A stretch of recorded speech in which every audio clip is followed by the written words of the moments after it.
Bienvenue dans cette nouvelle émission en prise directe. Chaque mois, une émission pour décrypter l'actualité du secteur bancaire. Actualité très riche. Tous les sujets seront abordés et je serai aux côtés chaque mois de Frédéric Guyonnet.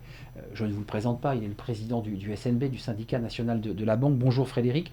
C'est un plaisir de partager ce moment avec vous, cette première émission. En prise directe, ça veut bien dire ce que ça veut dire. Je sais que cette émission vous tenait très à cœur. Bonjour.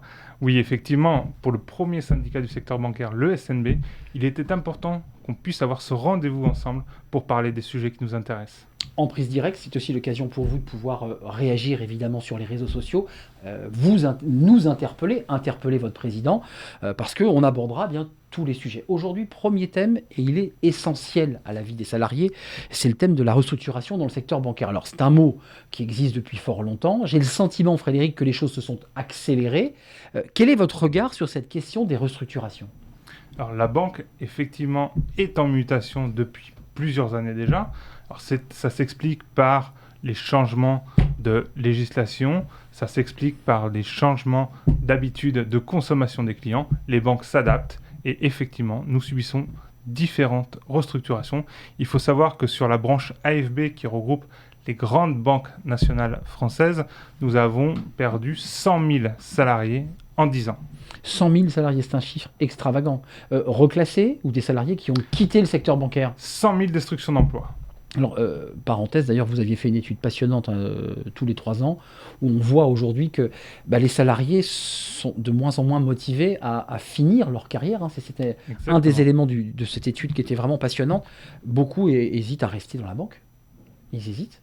Est-ce que c'est lié aux restructurations ? Est-ce que c'est lié finalement à cette épée de Damoclès au-dessus de leur tête ? C'est un tout, en fait. Aujourd'hui, lorsque vous êtes salarié d'une banque française, vous vous posez beaucoup de questions sur l'avenir. Vous voyez bien que ces restructurations ont un réel impact sur l'emploi. Vous vous dites, est-ce que demain, je vais pouvoir continuer à faire ce métier toute ma carrière ? Est-ce que le rythme qu'on m'impose ne va pas trop vite? Est-ce que je vais pouvoir tenir? Et ça, c'est les questions que nous remontent les salariés avec cette inquiétude. Et effectivement, on a de plus en plus de salariés qui quittent notre secteur. Qui quittent, ou en tout cas qui veulent le quitter, c'est ce que dit l'étude, c'est qu'ils sont gagnés par le doute. Alors il y a le cas Société Générale avec la fusion avec le Crédit du Nord. Le SNB a beaucoup communiqué sur ce sujet, s'est exprimé sur ce sujet. Il y a le dossier HSBC, qui sont 2 sujets finalement très différents, mais qui visent la même finalité et qui risquent de provoquer les mêmes dégâts. Alors, dans le premier cas, effectivement, nous avons la Société Générale, qui était propriétaire du Crédit du Nord, qui, pour une question de réduction de charges, a décidé donc de fusionner le réseau du Crédit du Nord avec celui de la Société Générale. Ils vont donc supprimer 600 agences, ils l'ont annoncé. Donc 600 agences qui vont entraîner bien évidemment de la destruction d'emplois. Alors nous, on l'estime SNB à 3000. C'est un chiffre qui ne nous a pas été donné, mais c'est une estimation du SNB. Quand on fait un calcul du nombre de personnes dans les agences. Exactement. Et HSBC, donc une banque anglaise qui était sur le territoire français, qui est aujourd'hui en vente, sauf qu'elle ne trouve pas de repreneur. Donc il y a 4000 salariés qui travaillent à HSBC, et demain, ces 4000 salariés ne savent pas ce qu'ils vont devenir. Donc au moment où nous parlons, HSBC, il n'y a pas de dossier de repreneur sur la table. Il n'y a pas de dossier solide et sérieux de repreneur. Il y a d'autres banques qui sont concernées. Alors celle-ci, c'est vrai que les médias ont beaucoup communiqué, peut-être grâce à vous, parce que vous êtes beaucoup exprimé sur le sujet, Frédéric Guyonnet. Est-ce qu'il y a d'autres dossiers qui sont en ce moment pas encore médiatiques, mais qui risquent de provoquer les mêmes dégâts? Alors, on est dans notre rôle de communiquer sur ces restructurations, le SNB, premier syndicat du secteur bancaire.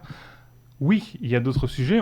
Le LCL a annoncé la fermeture de 250 points de vente dans les prochains mois, prochaines années. On a Natixis qui est en pleine restructuration aussi avec le rachat de la maison mère BPCE. Donc voilà, il y a des sujets comme ça qui sont un peu partout dans le secteur bancaire. Orange Bank est un sujet aussi. Ça n'a pas marché cette banque. Ça ne fonctionne pas.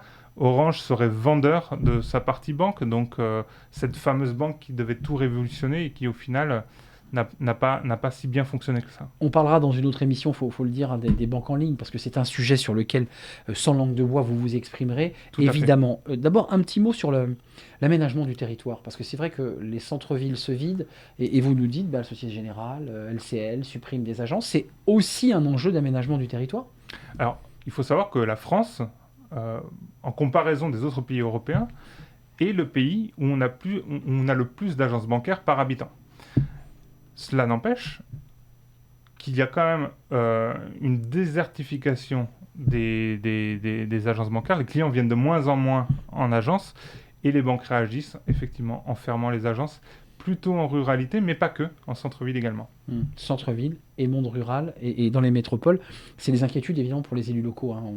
Évidemment, de voir finalement leur centre-ville se vider. Quel rôle joue le SNB? Parce que c'est vrai qu'on a parlé de vos communications sur la Société Générale, mais vous avez un vrai travail de terrain, parce que vous avez des élus, vous avez des adhérents qui sont en prise directe. Exactement. Alors, notre rôle, le SNB, ça va être d'informer les salariés de ce qui se passe, ça va être de les conseiller sur ce qu'ils peuvent faire, et puis ça va être un peu de les coacher sur les entretiens, voilà. Coacher sur les entretiens, parce qu'il y a quoi? Il y a un moment, c'est un moment de tension important, ça, ces Oui, entretiens. tout à fait. Puis quand on a des négociations comme à la Société Générale ou comme on va avoir à HSBC, ça peut être aussi des négociations pour ceux qui vont rester, qui retrouvent leur place dans la banque dans la banque restructurée, pour que chacun trouve sa place et sa bonne place. Et puis pour ceux qui partent, ça va être de les accompagner vers une sortie intéressante. Une dernière question, Frédéric Guyonnet, en tant que premier syndicat du secteur bancaire. C'est une question très large, évidemment, mais à travers tout ce que vous nous racontez de ces restructurations, finalement, de ce mouvement de tectonique du secteur bancaire, comment vous regardez l'avenir? C'est compliqué de répondre à cette question. Moi, je crois que les banques ont un avenir, puisqu'on le voit bien, on en parlera dans une autre émission sur ce qui se passe entre les banques en ligne et les banques traditionnelles, mais on voit que les clients qui sont partis sur les banques en ligne reviennent sur les banques traditionnelles. Quand on ferme une agence, alors effectivement, les clients viennent de moins en moins en agence, mais dès qu'on veut fermer une agence, les associations, les élus de proximité, on l'évoquait, les maires sont vent debout et font tout pour éviter ces fermetures-là. Donc, les Français ne viennent plus en agence, mais en même temps, ils ne veulent pas que ces agences ferment parce qu'ils ont besoin de pouvoir y aller quand ils en ont envie.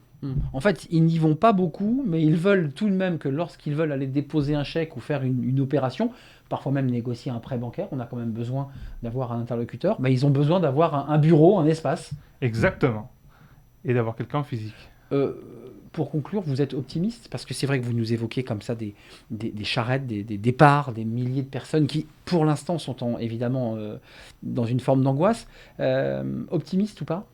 La banque se réinvente, donc tant qu'il y a cette prise en compte des mutations avec une réaction, oui, je suis optimiste parce que je pense que le secteur bancaire a un avenir en France et nous serons là pour accompagner les salariés du secteur bancaire. Merci Frédéric pour ce premier numéro d'Emprise Directe. Vous avez bien sûr la parole, vous qui êtes adhérent du SNB. C'est aussi l'occasion de poser vos questions, peut-être faire partager votre point de vue. On se retrouve le mois prochain pour un nouveau numéro d'Emprise Directe. Ce sera, Frédéric, les banques en ligne. Versus les banques traditionnelles. C'est un sujet évidemment fondamental des banques en ligne qui tentent de challenger ces banques traditionnelles. Qu'en est-il? Ça sera le thème du prochain numéro. Merci Frédéric. Merci à vous.